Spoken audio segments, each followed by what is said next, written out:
GST की billing कैसी होती है, A to Z आपको इसमें मिल जाएगा। इसके बाद आपको जीएसटी से कोई प्रॉब्लम नहीं रहेगी। जीएसटी कहता है कि एक देश एक टैक्स होना चाहिए, लेकिन ये अधूरा सत्य है। देखिए, टैक्स जो होता है ना, वो गवर्नमेंट के लिए एकदम उसका अधिकार है। गवर्नमेंट के पास पैसे का एक ही स्रोत है, जो मेन सोर्स है वो टैक्स है। और टैक्स दो तरह से होता है, एक डायरेक्ट टैक्स जो आदमी से ले लिया जाता है, व्यक्ति से, और एक इनडायरेक्ट टैक्स होता है जो किसी चीज के खरीद बिक्री पर लगता है।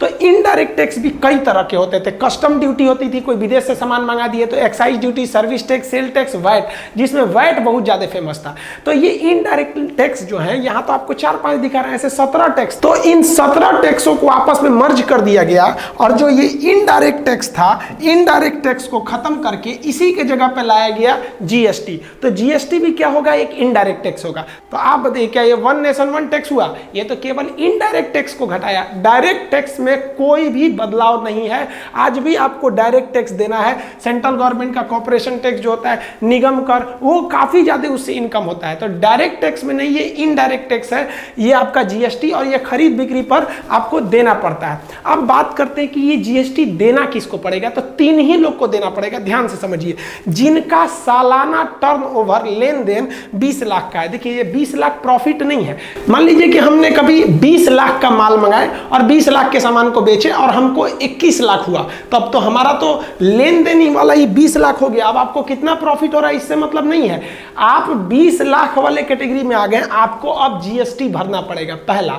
दूसरा, कि अगर आप एक राज्य से दूसरे राज्य में 1 रुपया का भी सामान का व्यापार करिएगा ना, तो वहां आपको जीएसटी लग जाएगा। वहां ये 20 लाख वाला हिसाब भूल जाइएगा। उसके बाद एक और चीज होता है, ऑनलाइन। अगर आप ई कॉमर्स करते हैं ऑनलाइन, चाहे वो 10 रुपए का भी होगा तो आपको जीएसटी लगेगा। जोमेटो को देखिएगा, 50 रुपए का भी सामान मंगाएंगे तो उसमें जीएसटी लगेगा।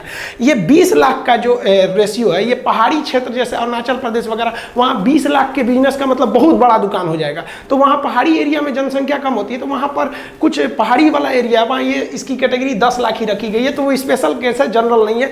ये 3 लोग को आपको जीएसटी लेना पड़ेगा। अब किसी की छोटी दुकानें, होटल वगैरह है, 20 लाख चलता नहीं है, तो वो काहे लिए जीएसटी लेगा। जीएसटी पर इतना बवाल क्यों हो गया था?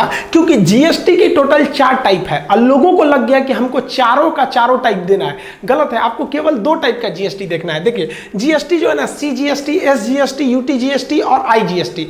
अब इसका सीजीएसटी का मतलब क्या होता है, सेंट्रल जीएसटी। एस का मतलब क्या होता है, स्टेट गवर्नमेंट ले जाएगी। यूटी का मतलब होता है केंद्र शासित, यूनियन